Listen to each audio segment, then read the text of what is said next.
Hello and welcome to Startup Street. I'm Shruti Mishra and with me in the Mumbai studio are Ritu Singh and Arundhati Ramanan. These are the top headlines from the startup space. Cash flow management platform Credflow acquires Y Combinator-backed management startup TechBiz for an undisclosed amount in an all-cash deal. With the deal, Credflow aims to launch its offering for more than 600,000 busy accounting software users all over India and globally. Ola Electric to close fresh funding of $300 million as per reports. Temasek is expected to put in around $100 million. The company is also in talks with Infosys founder Anand Narayanamurthy's investment firm Catamaran. Healthcare venture incubator 2070 Health raises $30 million from W Health Ventures to create a platform that will build healthcare companies from scratch in India. The venture studio will use the funds to launch 15 to 20 healthcare companies over the next 5 years. Investment platform AWE Fund secures commitments worth $15 million in the first close of its maiden fund in India. It is targeting an overall fund of $45 million with a green shoe option of an additional $15 million. Reddit is laying off about 5% of its workforce. Chief Executive Steve Huffman said the company would also reduce its hiring for the rest of the year to about 100 people from an early plan of 300, according to a Wall Street Journal report. Salesforce CEO Mark Benioff has shuffled the top management. Miguel Milano has been appointed as the Chief Revenue Officer. Ariel Kelman will take over as Salesforce Chief Marketing Officer, Reuters has reported. Well, those are the headlines we've been tracking for you this evening. AI health and fitness app HealthifyMe has raised $30 million in a pre-Series D funding round led by Leapfrog Investments and Khosla Ventures, along with FinFund, a Finnish development financier, and Van Lanschot Kempen, a Dutch investment firm. The venture now aims to accelerate its AI capabilities and global expansion with the fresh funds raised. And to elaborate on these plans, joining me now is Tushar Vashisht, the co-founder and CEO of HealthifyMe. Tushar, welcome back to Startup Street. And like I mentioned, you've got some interesting big investors on board. How do you see them helping, HealthifyMe grow to the next level? What does their backing mean to you? We are very privileged to have the backing of these global AI and health tech focused investors. Look, we've always been pioneers in building artificial intelligence solutions for at scale deployment in India. We're obviously the largest Indian health app today, catering to about 30 million users, and I think their investment in us is a vote of confidence for our ability to healthify 1 billion, and is a vote of confidence in AI actually helping impact millions of lives, not just in India, but beyond as well. Okay. Tushar, I understand the funds raised will be used towards advancing HealthifyMe's AI capabilities. You plan to augment the capabilities of RIA, which is your AI-powered virtual nutritionist, as well as retrofit your coach-facing system. If you could elaborate on these plans and what should consumers be basically watching out for? Well, so, back in 2019 is when we had launched RIA, which was basically trained off our coach and client interaction as an AI model to help consumers. Now with ChatGPT, other large language models basically coming on the scene, we can make, RIA plus generative AI into internally what we're calling as GIA. Effectively, we can make RIA's capabilities, more than 10 times of what they are today. With generative AI capabilities, our AI can not just read, it can see. So you'll see, hopefully, Healthify's core tracking mechanisms being more vision and photo-oriented than typing and tracking oriented. Okay. RIA should be able to think and empathize with our clients directly in much stronger capabilities than it is able to do today, and be able to assist our coaches do their jobs better. Okay. I think RIA will act as a co-pilot for our coaches as they go out there and help individuals drive behavior change, improve habits, etc. RIA will act as an excellent assistant as well. Okay, all right. Tushar, you're also looking to upgrade your diet and fitness smart plans that I believe contribute to half of the company's current paying subscribers. Tell me, how are you improving the tech to improve the diet and fitness habits of your customers? I already elaborated about what RIA's capabilities are going to bring to the table. But beyond that, we already have the world's perhaps largest data set of client to coach interactions, as well as of hand curated diet plans that we have been creating for the last 10 or 11 years now. We've coached more than 1 million customers. We've hired thousands of nutritionists and trainers.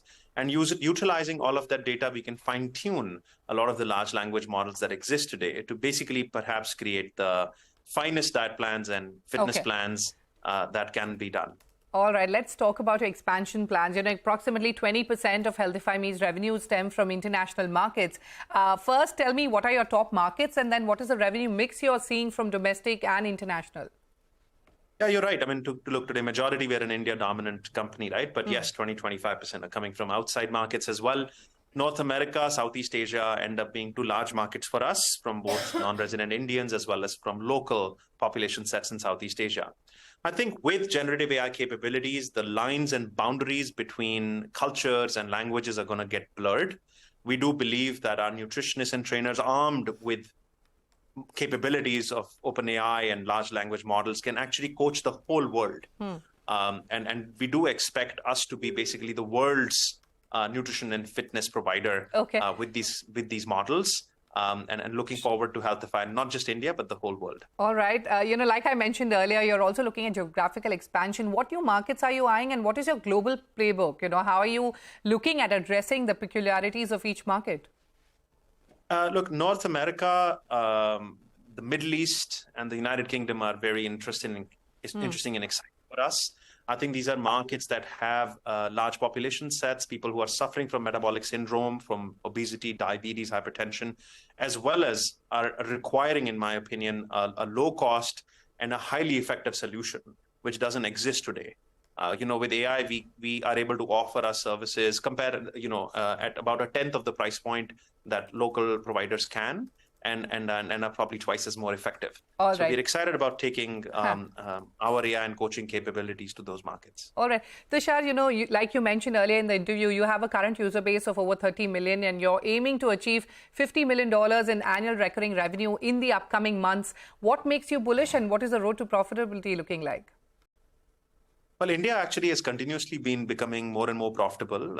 We started our monetization in 2016. We crossed $35 million not too far ago. And we're excited about continuously improving that top line as well as profitability. The advantage of being market leaders in India is that we have a strong brand and we have strong loyalty from our customers that we have helped improve their health and fitness for nearly a decade. And I think we enjoy the privilege of that leadership position to drive better profitability going forward as well. All right, and we wish you the very best. Many thanks, Tushar, for joining us on Startup Street. It's always a pleasure talking to you. Thank you very much as well. I know it's a tough time for markets out there, but I think with market leaders and AI capabilities, fundraise markets are still open, and we are very excited to have gotten that opportunity. All right, thank you so much for joining. All right, like he said, fundraise has been difficult, but a lot of fundraisers today. 2070 Health, a healthcare venture studio, has raised $30 million in a seed round from W Health Ventures.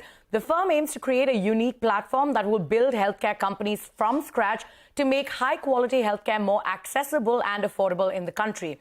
Now, digital adoption and the change in consumer mindset due to COVID-19 ushered in the possibilities of newer models of healthcare. And joining us now to discuss what the 2070 Health aims to create is Dr. Pankaj Jetmani. Pankaj, thank you so much for joining us on the show today.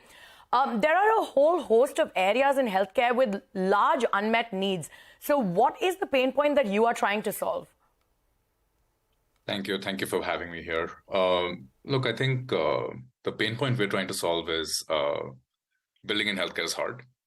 And unlike other industries, it's complex, it's highly regulated. And what we're trying to do is, through the studio, we're trying to get together exceptional, deeply validated concepts, ideas, pair them up with experienced founders, and then provide them innovation platform that will help create companies better, faster, cheaper, especially in the early days of company building, which is the riskiest. So we see a lot of opportunities in healthcare per se, like the areas of healthcare that need innovation. Over the last 4 to 5 years, we've seen digitization of existing business models or workflows of healthcare. Right. You needed a medicine, you'd go to a pharmacy, now you can get that delivered to your house. You wanted to see a doctor in a clinic, now you can see them virtually. I think that's the starting point, and I feel the future of healthcare innovation will use that as a starting point. And where areas that we're excited about exploring are clinical areas like medical weight loss, pain management, oncology, pediatrics, spaces that haven't been innovated in a long period of time. All right. So you're essentially a healthcare incubator. You told us how you're looking for these companies. And I understand that you'll be investing the funds raised in the 3 companies you started, as well as in some other ideas. So take me through the breakup. How much and in how many deals will you be investing in? So the $30 million that we've raised is for the operating capital within the studio, as well as pre-seed and seed capital for some of the companies that we're incubating. We do plan to incubate 15 to 20 companies in the next 4 to 5 years, and the funds will be used for both these purposes. The amount of money or capital we put in really depends on idea to idea, so there isn't a standard investment amount. All right. Let's talk about your portfolio then. So you've already got 3 companies that you have, Elevate Now, Nivan Care, and Reveal Health Tech. Talk to us about what these companies are addressing, what are the pain points they're solving, and what's the demand you're seeing for them, and how are you helping them scale? What is your USP? Absolutely. So Tushar was just here, and he's building Healthify.me. Elevate Now has a different approach to weight loss. We're building India's first medical weight loss company that combines doctor approved medications depending on the disease, underlying disease, and then a robust coaching platform. What we see is that 100% of our patients lose weight in a short period of time, and they're able to keep the weight off. And we believe that weight loss science or obesity science has evolved a lot over the last 3 or 4 years, and we're bringing that innovation into India. Again, fantastic results, a lot of patient love. Very early stage, the company is in its 6th month of existence. Right. With Nivan, we're building India's first pain management company. The pain point that we are trying to address there is that 250 million Indians live with chronic pain. That is pain of the neck, the back or joint. And they don't have a compelling solution. And that's why they're living with pain for several years. So what Nivan does is it brings together pain management specialists, surgeons, physiotherapists, psychologists, nutritionists under one platform so that patients get an integrated approach towards pain management. About 95% of our patients show pain relief in less than 2 weeks with a fairly high NPS score. So we're building a brand new model for pain management, right? That could be eligible for hundreds of billions of Indians. All right. And Pankaj, your goal is to reach 1 billion people in 10 years. What makes you bullish, and how do you plan to achieve this target? Look, there are just some very fundamental gaps in healthcare today, just like areas like pain management or oncology or primary care. We are building technology-enabled companies here, but we are also building companies that are not afraid going offline. So the 2 companies that I mentioned operate digitally, but also have offline clinics already. I feel 95 to 97% of healthcare in India is still offline, is still trust-based, is still relationship-based, is still, with doctors. So our companies are partnering with doctors right at the get-go, right, instead of creating a completely new ecosystem.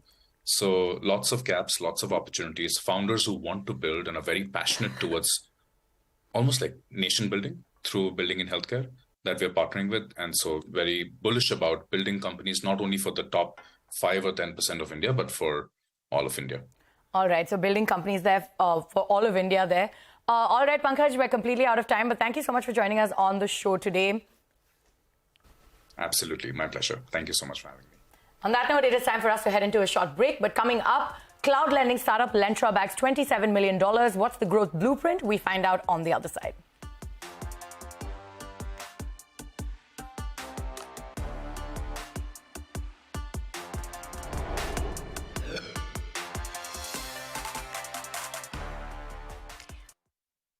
IQ Lighting Limited, an Indian manufacturer of LED lighting solutions focused on sustainability and providing low-energy LED products to help India meet. We will bring you the monetary policy straight from the RBI headquarters here in Mint Street, along with instant analysis from economists, bankers and policy makers, so that you understand the impact of the policy on your loans, your savings, your investments and your businesses.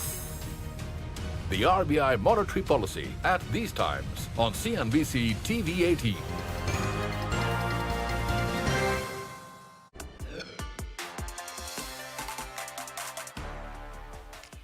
Welcome back. You're watching Startup Street. Now, cloud lending platform Lentra has raised $27 million in an extended Series B round led by MUFG Bank and Dharna Capital. Now, MUFG Bank has invested in the company through its Ganesha Investment Fund for Indian startups. The company intends to utilize these funds for product development and expansion in other countries. So joining me now to talk about this and more is its Chief Revenue Officer, Sandeep Mathur. Sandeep, welcome to Startup Street and thank you for your time here. First up, if you could start by telling us about the valuation in this round. We understand it's at the same valuation that you raised your last funds in November of 2022. That is correct. So first of all, good evening and thank you for having me on the show. Yes, we've raised it at the same valuation of $400 million. It was an extension of the round that we had done in November. I see. Now that you've raised this extended $27 million that you have, tell us your deployment plans, because you said you're looking at further international expansion. Now, you're already, aside from India, present in Vietnam, Philippines, and Indonesia, as well as the US. Are you looking to expand in these geographies or outside of this as well? Yeah, so these are all fairly recent developments. So sometime around at the start of the year, we opened our offices in Philippines and Indonesia. In Q1 this year, which is in April, May, June quarter, the current quarter, we've opened our offices in Vietnam and the United States. And the reason we've raised this money is to ensure that we can expand our teams in these geographies and also build the next round of products. We've just done a very exciting launch of a loan management system product that we did a quick preview with some of our clients. So that's the reason for raising the capital is to grow geographically, as in put more people on the ground in these markets, as well as build some awesome products. So given that you recently entered these markets, are you not looking at other geographies, especially in the South Asia region? Well, these markets offer a lot of promise, right? So each one of these markets has the same characteristics and maybe not as large as India, but fairly large in terms of population. And the characteristics that I'm talking about is really that, lending is transforming in all of these markets. Financial institutions, banks largely have been using fairly old products and old technologies, while the market demand has already moved.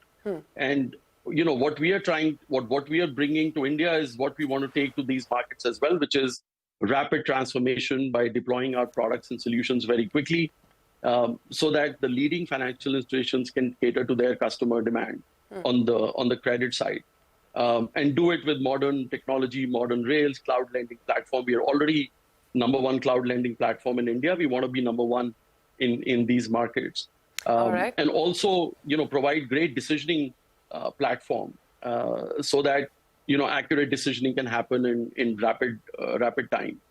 It's interesting. You say you're the #1 player, and I also read on your website you claim that you reduce risk to near zero. Are you claiming you can help lenders through your platform get to zero NPAs? I mean, no more defaults. Are you providing that level of data?